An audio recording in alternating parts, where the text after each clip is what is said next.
Welcome to 10 Good Minutes on No Credentials Required. This is a newer segment, which will be on YouTube exclusively, where either myself and Dustin, or myself and a guest will talk about the latest news in the world of sports. And we're going to get started in this debut segment with my friend from Barstool Sports. He covers the Baltimore Orioles. He's also part of the Exit 52 podcast. We've got Eric Arditti from Barstool Sports. Eric, how are we doing today, man? We're good. We are good. We are a little tired from being at the ballpark late last night to watch there was a baseball game at Camden Yards, so I went down and watched that. And, I hadn't realized. if you follow me on social media, you probably have. But yeah, so we're dragging a little bit today. I needed a bigger Red Bull than what I grabbed today. We'll say that. Yeah. I hear you there. So let's start, before we get to the Orioles, let's start with the passing of Brooks Robinson, legendary Baltimore Oriole. Mm-hmm. We're from a generation, we didn't see him play, but we've heard the stories, we've seen the highlights. Tell the people, as an Orioles fan, what he meant to this franchise. Yeah, I mean, he meant a lot. And Jim Palmer, if you haven't watched it, Jim Palmer, who played with him for, 25 years or something like that, something crazy, not 25, but 20 some years, I think, did a really good job before the Orioles game on Tuesday when it was announced. It was very weird. The game started at 6:35 on Tuesday, and they announced it right around 6 o'clock. Oh, wow. And so, again, I knew the players had known earlier, but I talked to people that worked at the TV station and stuff. They found out when we all did. So it was kind of a kick. It was kick in the gut. It was really, again, it's weird. He was 86. So when someone that old dies, I mean, it's obviously sad, but it wasn't a tragedy or anything like that, but it kind of just took the wind out of everybody's sails. And it was like a grandparent dying. And we've all seen him around the ballpark. If you're from Baltimore, you've seen him in grocery stores. And, when he was playing in Baltimore, you would go into the hardware store and he was there. And I was listening to the Adam Jones podcast this week, and he laughed and he said, Brooks kind of ruined the memorabilia game in Baltimore because he just saturated the market. He signed everything. I mean, you can go on eBay and Brooks Robinson autographs are like $5. It's because he never said no. He would sign anything for anybody. And I mean, again, he would sit and talk to you for 15 minutes. My buddy told a story about his mom when she was like 18 or something, was working in an office downtown, and Brooks Robinson walked in for like an appointment, and she got so nervous. She was in the waiting room, I think, or in the office somehow. And she picked up a book and it was upside down. And he just walked over to her and turned the book up the right side up and said, it reads much better this way, and just introduced himself and walked away. So everybody has a Brooks story. He just seemed like, and again, I had never met him. I was in the same room as him at an event in the warehouse. And I kept telling myself, like, I'm going to go talk to him. I'm going to introduce myself. This was 2018 or 19. Being like, I'm going to introduce myself. I'm going to talk to him. And I chickened out when I saw him, and I've kicked myself ever since because I never got to introduce myself or meet him. But again, by all accounts, an awesome person. How, like you said, you talked about him as a baseball player. I mean, 16 gold gloves in a row. Like, that's incredible. All World Series MVP, regular season MVP, 2,800 hits. I mean, the accolades go on and on. But again, the cool part about this week was kind of just hearing all the stories from the ball players and people who played against him. I think Sparky Anderson, who managed the Reds when the Orioles beat them in the World Series, he came into the locker room. It probably wouldn't be good now. And I think he pointed at Brooks and he goes, somebody ought to shoot that guy because he just cost us the World Series. He was joking around, like laughing as he said it. But again, he said something like, if I drop my plate at lunch, Brooks would, catch it on one bounce and barehand it to first and get me out. So he seemed like an absolute awesome person, the nicest guy in the world. And it's a tragedy, and it's sad that he's gone. I went by the statue in Camden Yards last night and paid my respects and saw all the flowers and all that. And so that was really neat, but it's sad that he's no longer with us, but we have all the stories and video highlights to keep us going. Indeed is true. That indeed is true. So let's talk about your AL East division champions, Baltimore Orioles, with the game last night. What was the atmosphere like? What was the setting? I mean, what was it? What were you doing when they clinched? What was your feeling as a Baltimore Orioles fan? I mean, the atmosphere around the ballpark was electric. It took me an hour. I live probably about 20 minutes from the ballpark. It took me an hour to get there. Traffic was insane. Oh, And again, it's kind of what I expected. Again, everybody, I got these tickets like a week and a half ago too. Just randomly was like, let's go to this game. So it wasn't like I bought them Tuesday night or something like that, or Wednesday night. So I had planned on going, and then as it was getting closer and I'm doing the mental math, I'm like, oh, this is going to be the game. This is going to be the clincher.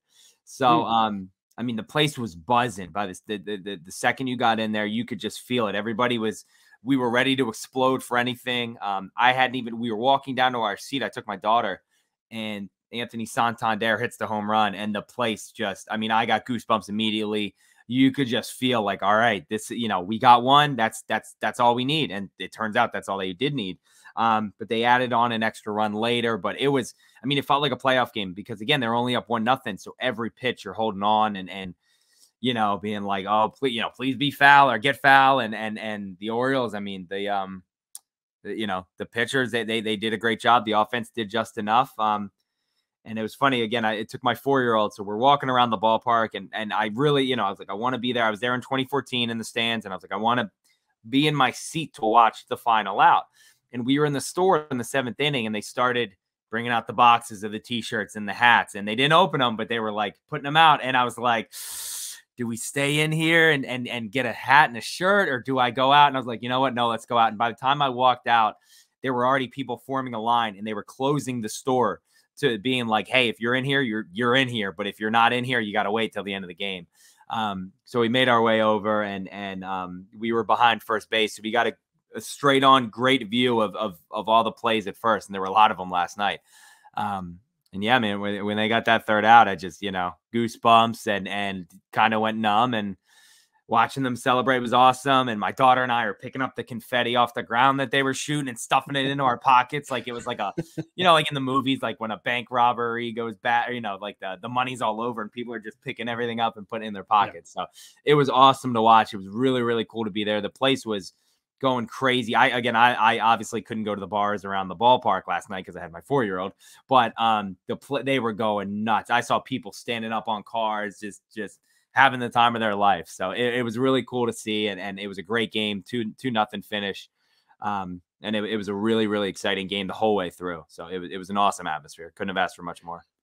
Now we got a few minutes left. Now that the playoff berth and the division crown has been taken, how far do you think the Orioles can go in the playoffs, and how dangerous of a team is this team going into the Major League Baseball playoffs? I was sitting there one night, a couple nights ago, just thinking, and I'm kind of like playing out the scenarios, looking at the seeding, and I'm like, I legitimately think this could be a World Series team. I think they can make a run through the AL. They're the team to beat in the AL right now. I think they have to be. Again, the Rays have played them tough, but the Orioles have won the series that they've played, except for the last one. They've played really well against them, and the Rangers don't scare me. Their bullpen stinks. I would love the Blue Jays to take out the Rays. That would be fun, but I also kind of want to put the nail in their coffin, the Rays. All the teams are a threat, obviously, but I think a World Series run is not out of the question. Like, it would not shock me if they went to the World Series. I think this is 100% a World Series team. And I'm not saying that because I'm a homer. I just think they're playing that well right now. And I don't think anybody really wants to see them. So I think World Series are bust right now, kind of, for this team. I will say this as a Yankees fan, for the first time in 30 years, the Yankees, the Mets, and the Red Sox will not be in the Major League Baseball playoffs discussion. It'll be weird. But as somebody who is, we're a rival in a way, I'll definitely be rooting for the Orioles for this postseason. Just for you, pal. I appreciate it. I appreciate it. And again, my dad says the same thing. My dad's from Long Island, so he's a diehard Yankee fan, and he'll look at me and he'll go, I'm not an Oriole fan, but he goes, these guys are fun to watch. Like, this team is really, really fun. So, they kind of have that. Again, there's no rivalry, I don't think, right now, but obviously playing in the division, we don't like you guys don't like us. So I'm sure, you know, if the Yankees, I'm indifferent just because I know you. So yeah, I don't yeah. want, I'm But not again, going I to mean, be that kind of guy. I'm you kind of guys Yankee have had fan. the No. upper hand for the last 20 years, you know, 25 years. So again, it's like Maryland and Duke were quote rivals, and it was like Maryland would beat Duke like once every 4 years. It's like that's not a rivalry. That's just No. that's big brother, little brother. So again, I think I don't know if we've overtaken them right now because you guys are going to go spend $400 billion or someone and you know, in the off season. But I think they're closing the gap. So I appreciate your support, though. Thank you. I will say this: it's only 3 more sleeps until Aaron Boone is dismissed from the Yankees. You think so? I hope so. I hope they sign him to a lifetime contract. I hope him and Brian Cashman are wearing pinstripes until they're in the ground. I love those guys. It's what they've done to the team. And, you know, I love Booney. And when he gets thrown out every other night because he says his guys are savages and all that, I really do love those guys. So just it was lifetime contract. I'll put it this way: it was cute at first. Now it's annoying. It's like kind of like a long-term relationship. You know, everything's cute at first, and now it's just like, I just want to dump you and it's every leave it on the side of the road. He's getting thrown out, and it's like, what are you doing, dude? It's so old. It's just like it's run its course. But again, I love him. I hope they keep him there forever. Eric, where can the people find you and your podcast? So I am at EDITTI22 on Twitter. Again, I think I've said it before on the show. I'm a volume tweeter, so I tweet a lot. They don't all hit, but, you know, I'm like J.R. Smith. I can shoot like 6 for 21, you know, but those 6 are big ones.